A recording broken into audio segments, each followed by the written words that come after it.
Laquan McDonald, who is a 17-year-old African American who was approached by police years ago and shot 16 times. 16 times.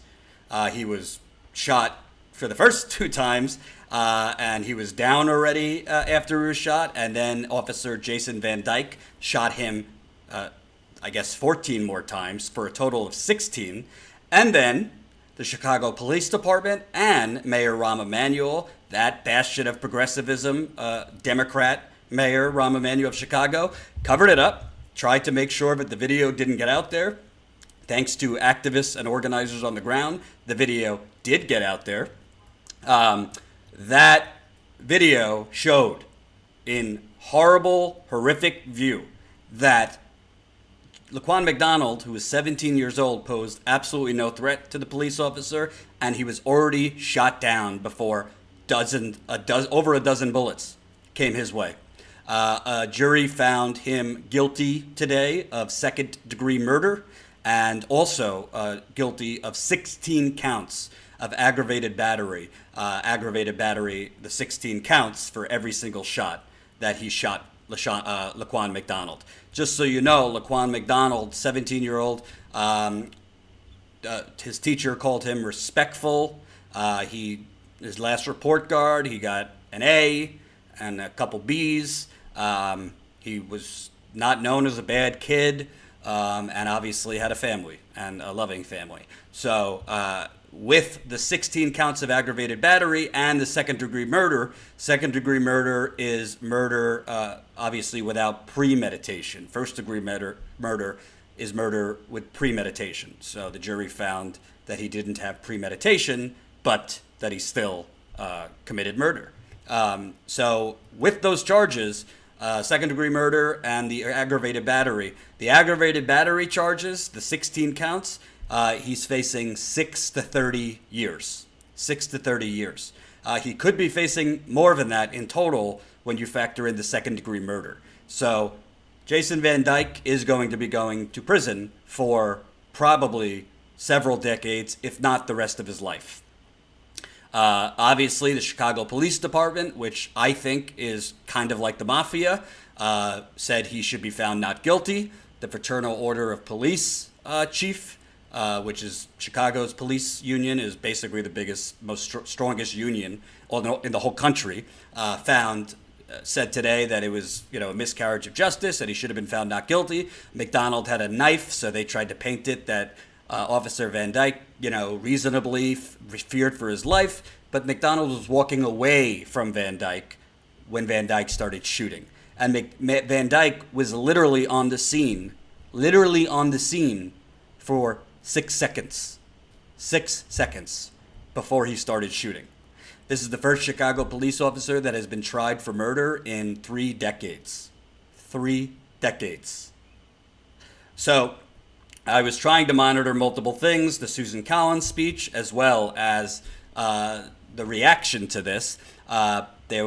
Chicago law enforcement and the police were out heavy duty. A lot of police presence out there. Protesters were outside the courthouse. From what I see so far,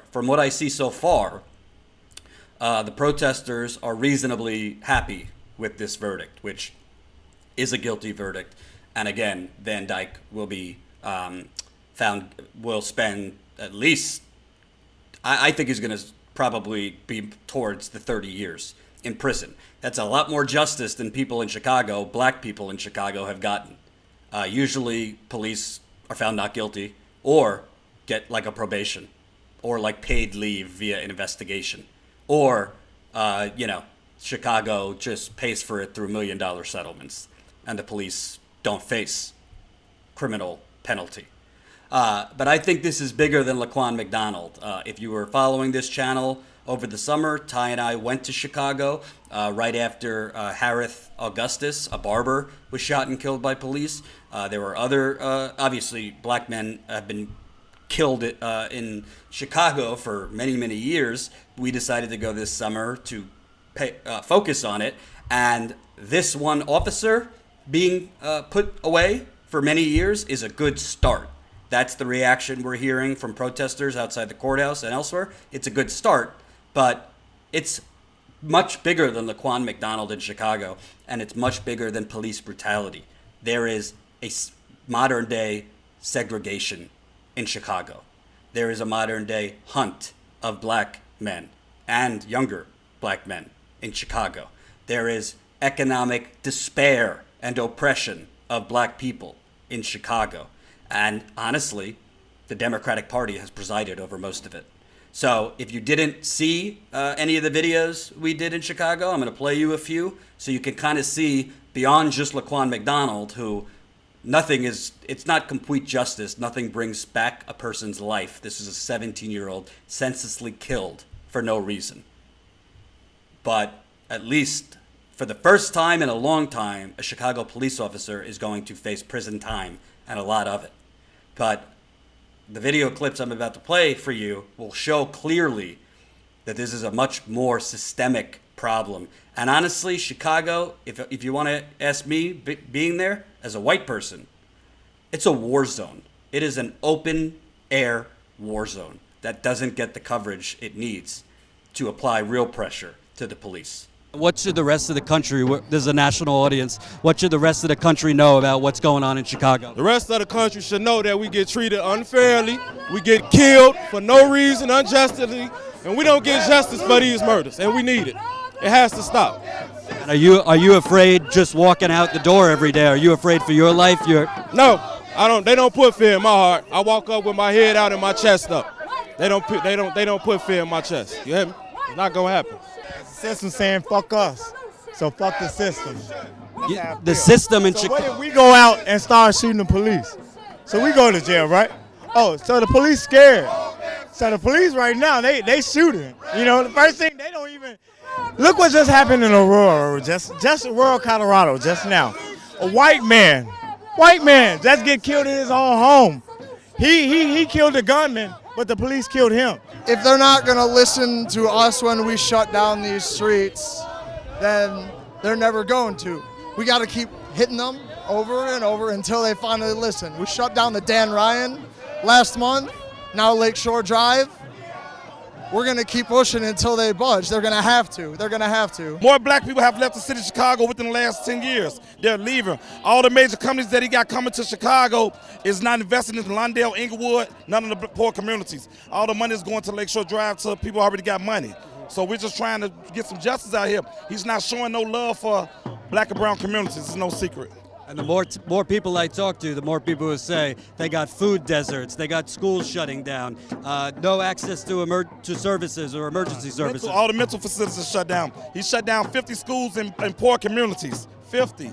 No money is being put back in communities.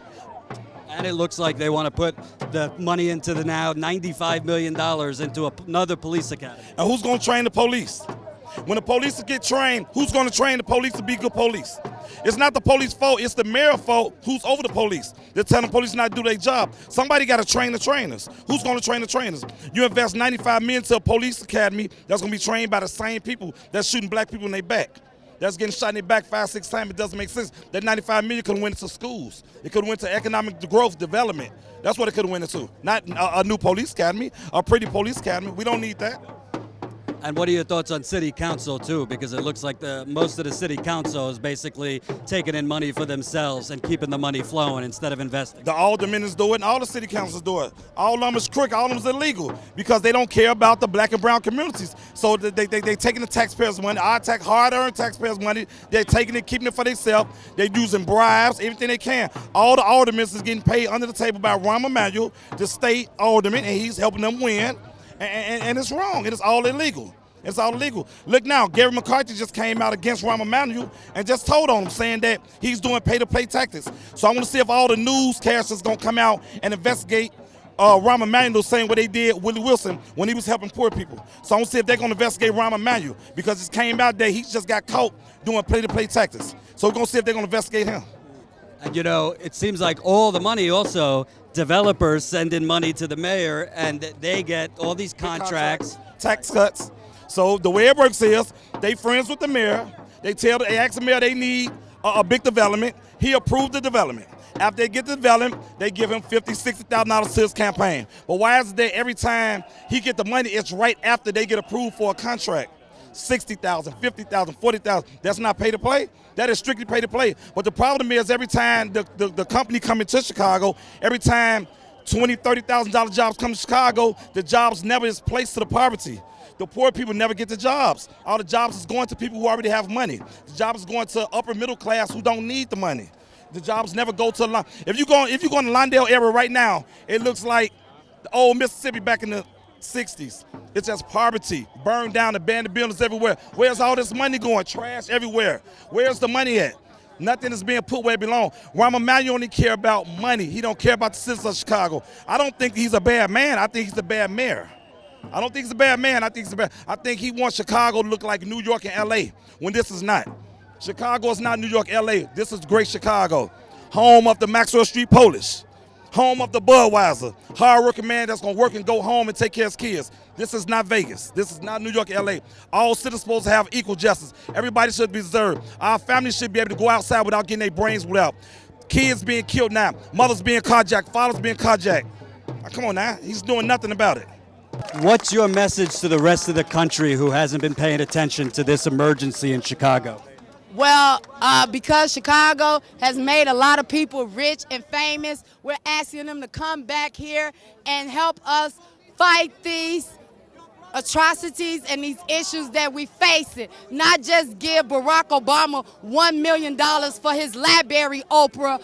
All the people that's out here, we watch Oprah Winfrey, I watch Oprah, I campaigned for Barack when he didn't have a campaign when nobody knew him. And everybody out here did. And so when we march in the street and say police brutality, to shut our schools down, we need them to stand with us. And that's what we're asking. And that's what we're demanding. The Rickett family came over to the south side of Chicago earlier this year, and they didn't have no type of what we could do about Chicago. They never had a plan. They never bought the championship to the south side or to the west side. So you can't come and tell us about how to build business and you're a billionaire and then bring disparity on us by hiding and not helping us fix up the south side of Chicago. And a lot of neighborhoods don't have supermarkets, schools closing down, no mental health services. No mental health services. Our schools are closing rapidly. We're trying to say the 4 Inglewood schools that's closing in the 20th ward, we're asking the aldermen to help us. We don't have housing.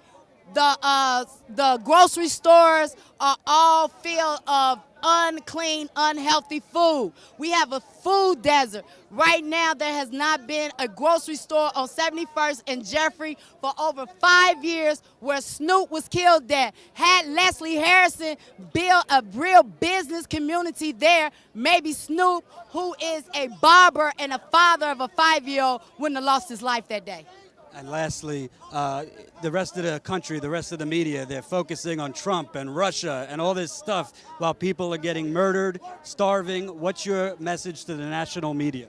Our message to the national media is that we getting people killed, stumped, and ISIS here, deporting our sisters and brothers as they walk up and down the street in Little Village. I've been over there. I have hundreds of stories how they are coming over and taking people down to ICE, not even taking them to 26 in California, putting them directly on the plane. And so we're here to stand in unity, one Chicago. The message across the world is that we are divided, that we're killing each other, and that we're insane, and that mostly the black people in the south side of the Chicago, where Barack and Oprah come from, where they were a part of, that we are wild and that we're just wild, and we're not. That's why we came up here to show that we're one city and one unity, and that if anyone wants to come to the table and help us with the people agenda, we would appreciate it. And we definitely need that $1 million that she gave Barack Obama.